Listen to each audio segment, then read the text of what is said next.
And that's good practice, Steve, for all of our marketing, right? Like, so many times we hear people say, like, I ran this promotion, I got crickets, and nobody came. And you find out they marketed it like 2 days before or a week before. And so a move is essentially the same idea. You have to have everything ready so when you open the doors, you're ready to go. Not when you open the doors, now you start marketing for having your doors open. Hey, and happy Monday to you all. And this week, the four of us are back again. Imagine that. It's been a while. It's been a while since the four of us have been here. We don't trust to leave you guys alone anymore, I think. Why is that? Because we speak the truth? Well, the whole truth and nothing but the truth? The last time we did, all havoc broke loose. Yeah. No, it didn't. The truth got out into the world in a way that they hadn't heard it before. We've been saying it in different... We just... Is it like the Tom Cruise movie? You can't handle the truth. Yeah. Well, it's true. Many can't, Janine. I know. And that's a great point. Many can't. So what are we talking about today, Ronan? We're talking about a challenge but we like to think of it as an opportunity that many people talk about, which is I've had a successful business. I'm moving location, but how do I get started in a brand new location where nobody knows even who I am yet? Emphasis on the word yet. Exactly. That's why did you see the emphasis on the yet? So you're talking that you've got this incredible business and you're now moving. So that means you're opening a second studio. Is that what it is? No, not necessarily. I think often we see a lot of photographers where for some reason they have to move, right? Yep. Like Janine, we talked about this, right? Like every state now is different, even tax rules. Yeah. Or we may have a life partner that is moving because of their job and we either choose to stay where we are or we have to go with them. Or we moved because of our kids. I know people who have moved because their child needs to go somewhere else for schooling, for whatever the case may be. Mm. This is where if you have the opportunity and the time to prepare your business for sale, being able to set up a business that's sellable that you can then sell before you move, best option. So, step one, prepare your business for sale. And we should always be doing that, no matter where you are. But let's talk about the whole move. I've seen this happen a lot. I've coached a lot of studios that are doing this, and the biggest challenge is that they don't think about marketing their business until they've landed in the next location and are hearing crickets because they've done no marketing. And so I think that the first thing is, if you are going to relocate, you need to be planning on marketing at least 6 to 8 weeks before the grand opening even starts. Well, and that's good practice, Steve, for all of our marketing, right? Like, so many times we hear people say, like, I ran this promotion, I got crickets, and nobody came. And you find out they marketed it like 2 days before or a week before. And so a move is essentially the same idea. You have to have everything ready so when you open the doors, you're ready to go. Not when you open the doors, now you start marketing for having your doors open. Yeah. Yeah. And it's like we keep telling people for Christmas promotions, you need to start planning that in June. It comes around the same time of year every year and people don't seem to think about it until it hits December. So it's really important that we start marketing well before the move. And a lot of people are traveling to, look for a new home. They are going to this new location that they're going to be moving to scout it all out. So it's important to start networking and start, looking for those networking groups that you want to be joining. And then if you are moving studios, I'm assuming, if you're talking moving a studio location, when we've built studios, it's amazing if we just put up a sign coming soon, whatever portraits, photography studio it is, and have a phone number. It's amazing how many people get excited that the fact that there's something new coming and people ring. to find out when it will be open, especially if you have an offer that's running for the grand opening. And that can start 6 to 8 weeks before. There's nothing stopping you from having that signage. If there is no signage while the fit out's being done or the construction's being done, then nothing's going to be happening until last minute. Really important. Jono, paid advertising has a big role to play here, right? It has a big role to play all the time, but it's particularly in this when you may not have had the opportunity yet to actually do your networking and set up your alliances in the new location. It's something that you can get started with in advance and even start the bookings before you even move. It's huge. It's really big. It's the biggest, one of the most important forms of advertising in the world right now. Everyone's online, everyone's digital. It's huge. And it's something you can do before you even move. As you said, you can have bookings in the calendar for the new location before you even get there. So it should always be part of any marketing strategy, a core part. So Janine, when you moved from Atlanta to Tampa, there was no such thing as paid advertising at that time online. Okay, you could do your direct mails and you could do all that stuff, right? At that time, I'm not saying you're old now, Janine, but Facebook marketing is not around that long. Janine is still very, very, very young. But Janine, at that time, right? At that time, how did you get your offering known in Tampa, while you were in Atlanta? Did you have to wait to make the move before you did it, or what could you do? So mine was a little different because I actually had the intermediary of working for Art Leather between. I had closed the studio in Atlanta. Well, I had sold it and then worked for Art Leather and then was opening the studio in Tampa. But before I opened the studio in Tampa, I started attending Chamber of Commerce meetings. I found a BNI meeting. I started finding women's groups, and I did a lot of networking. Boots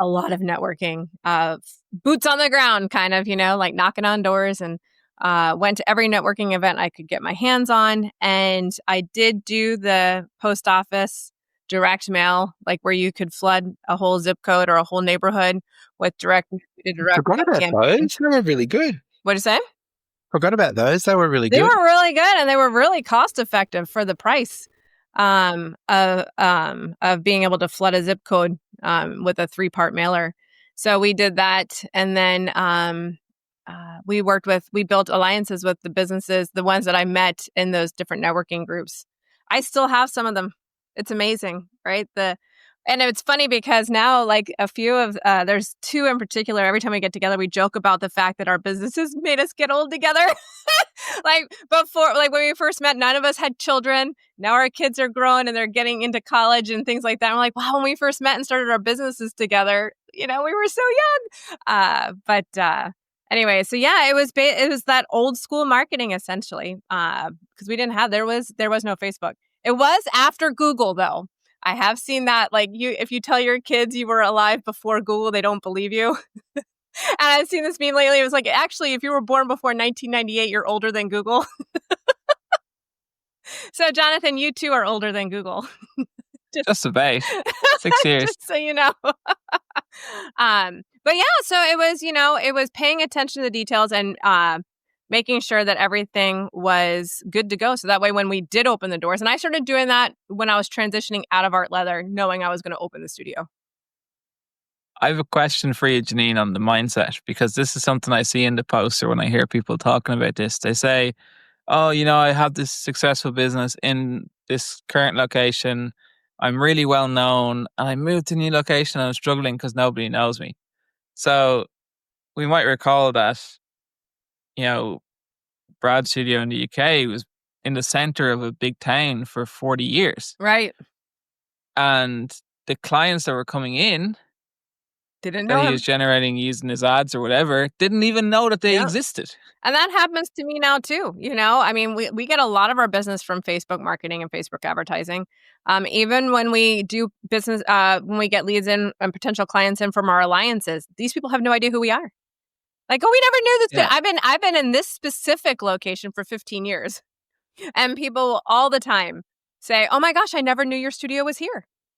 All the time. I think this I am well known is Right. actually a myth. I don't think it actually I is agree with real. you, Jonathan. This isn't, I think maybe back in the day, in the old days where there was one photographer in a town, maybe. Or you live in a rural Or village in you Ireland, live in maybe. a rural village or something. But I do think it's a myth that you're well known. And I honestly don't know if that really makes a huge difference in someone's initial choice. It's going to be on what they see, who's hit them last, what marketing they're seeing, that so many of while marketing has changed in the way we deliver, so many of the marketing principles, they don't change. Just the delivery of them changes. Might be a bad thing that you're well known. It could be a bad thing that you're well known. Maybe I like to be you're anonymous. well known for the wrong reason. Yeah. Yeah. Fascinating. Janine, you did. I'm going to change route just for a second. But you bring me back to a thought I had about a lost opportunity, right? So you mentioned Google came out in 1998, right? And I remember I was heavily involved in our lithographic print and marketing company at the time. And I went to this organized event to talk about this new Google thing, right? So myself and my dad decided to sign up for it because he was working in the business as well at the time. So we went to this Google thing anyway. And they were showing what it was and what it was going to do and all that. And I didn't put together at the time, right, that we weren't in the printing business. We were in the marketing business, right? And that Google effectively was initially a digital brochure online for companies.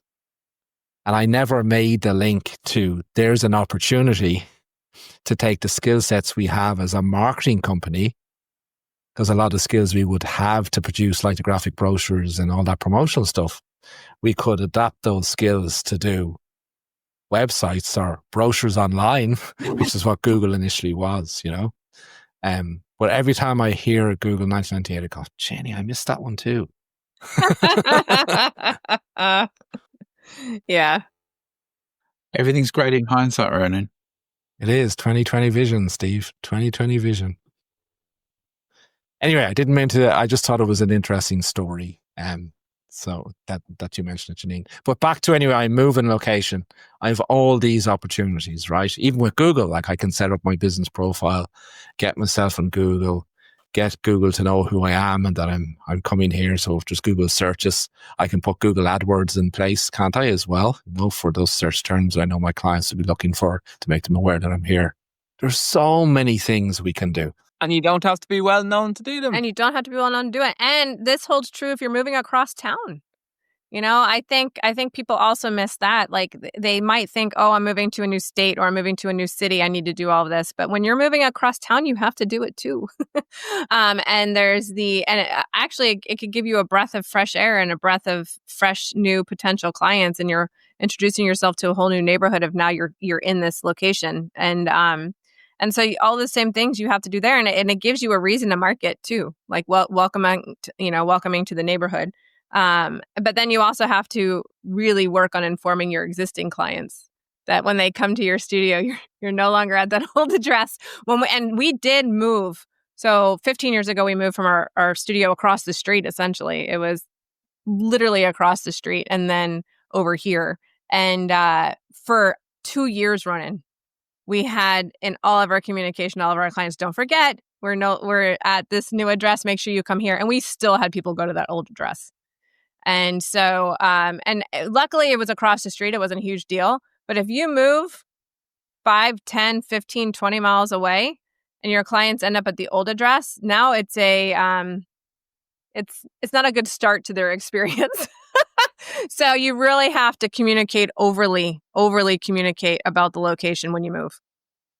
That actually happened to me, Janine. So I was going to visit one of our clients in Dallas, right? And I went into Uber to put in the location, found them on Uber, called Uber to bring me there. They were no longer there.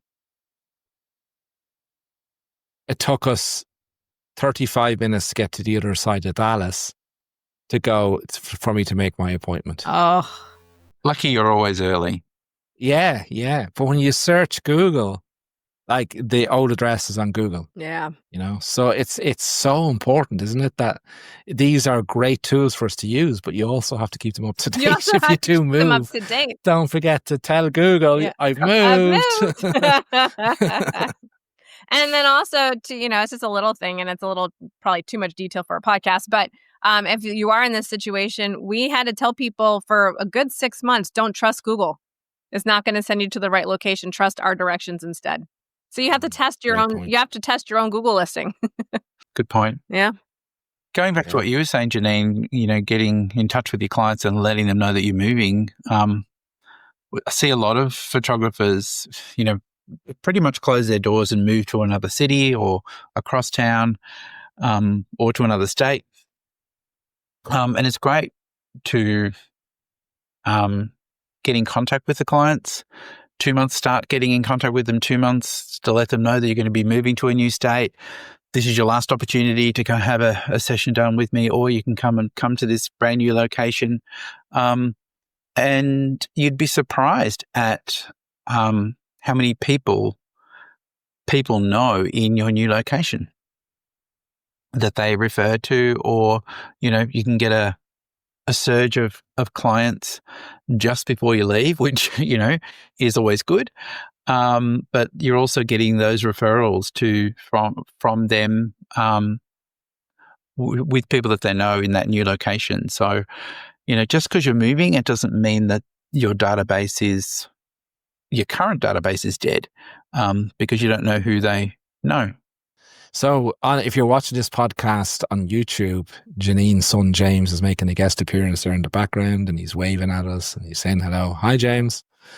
Hi, James. Janine, just to prove, right, these things when you're running a family business, right? Yeah. That, these, we have our kids there, and, it's great, isn't it? It is. He gets to learn a lot while he's sitting over there. I do believe that's a topic of a future podcast.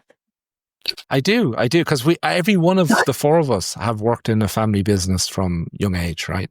And it does give you definitely a grounding and an understanding of what business is truly about. It's amazing how the skills you learn in one industry completely translate to many others. Absolutely. So, Jonathan, going back to this idea, so I'm moving, right? And I'm moving in 2 months' time, right? No, I'm moving in 3 months' time. Okay, so I want to start planning my online. And why I mention this, Jono, is we have members who have moved across the country to different locations. And when they arrived in their new location, they were fully booked, right? So, Jonathan, just give me the quick steps. If I'm gonna create a Facebook campaign for my new location, what are the key things I need to do? When do I start? What do I do? You probably need a good volume of leads. So I would run the offer as either a model call or a registered twin. You need to think about, what you're offering in this new location. Is it going to be the same avatar and same genre of photography that you're photographing, I guess? Then you need to consider, it depends on whether you're going to have a studio or whether you're going to photograph on location, right? So that's a factor you need to consider. But the ads don't change. They're the same. You're just changing the location that you're advertising to. Avatar people are people, no matter where they are. There's some nuances, I'm sure, but overall they have the same desires. So there's very little to actually think about other than the hardest thing to plan is, okay, if I'm in a studio, will I have it ready in time, and when can I start booking from? But from an ads perspective, it's very simple to get potential clients in. You can do it instantly. So do you start a new ad, Jono, or do you change? Do you expand your reach?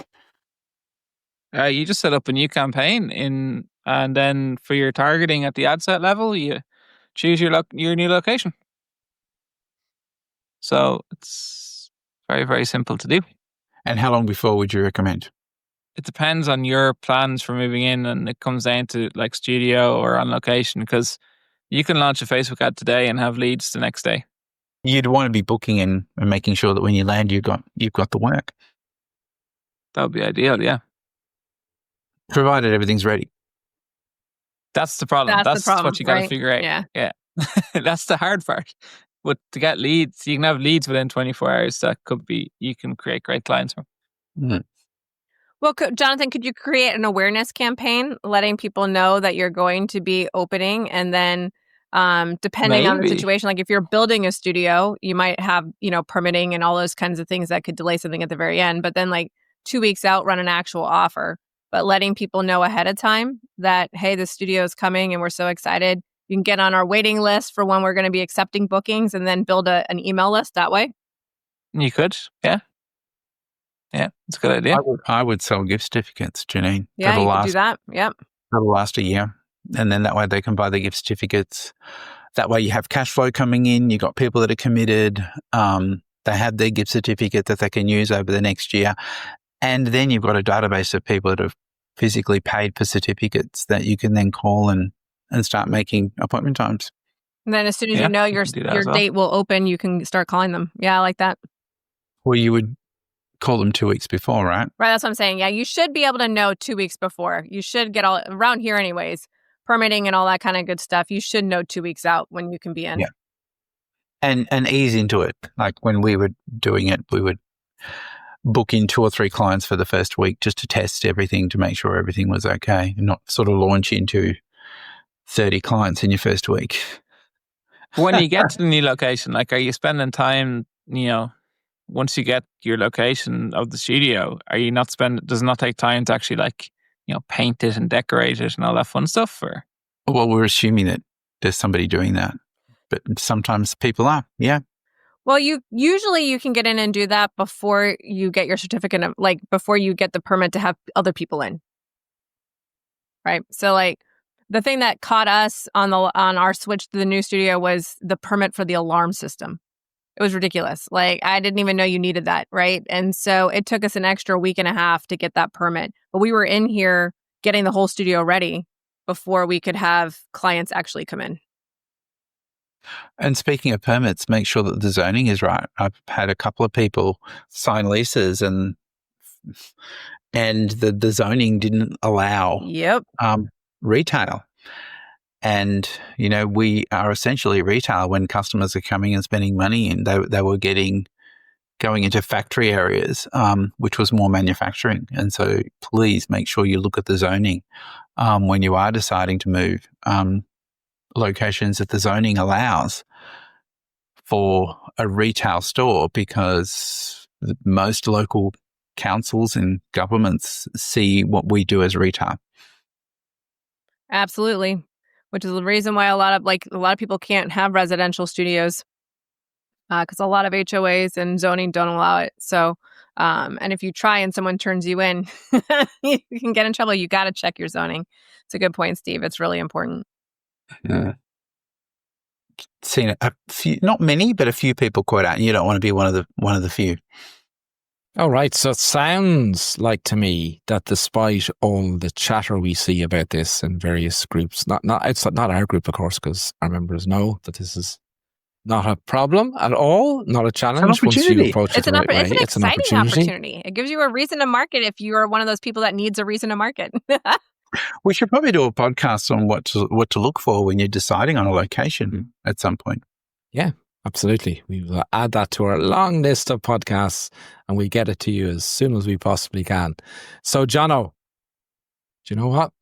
You guys know what you're talking about. Yourself and Steve and Janine. We won't talk about about me, and we won't include me in that. But you know what you guys are talking about. So, if I'm really, really interested to know more, and I want to know about the Difference Maker Revolution and the Inner Circle, what do I need to do? I wanted to see how long I could stay silent and how awkward it would get. I don't think it was rhetorical, Jono. So what you need to do is you need to go to joindifferencemaker.com/inner circle and join us inside the inner circle, because it's the best place for you to be as a photographer, as we help you to increase your bookings, increase your sales, and have more fun and freedom from your business.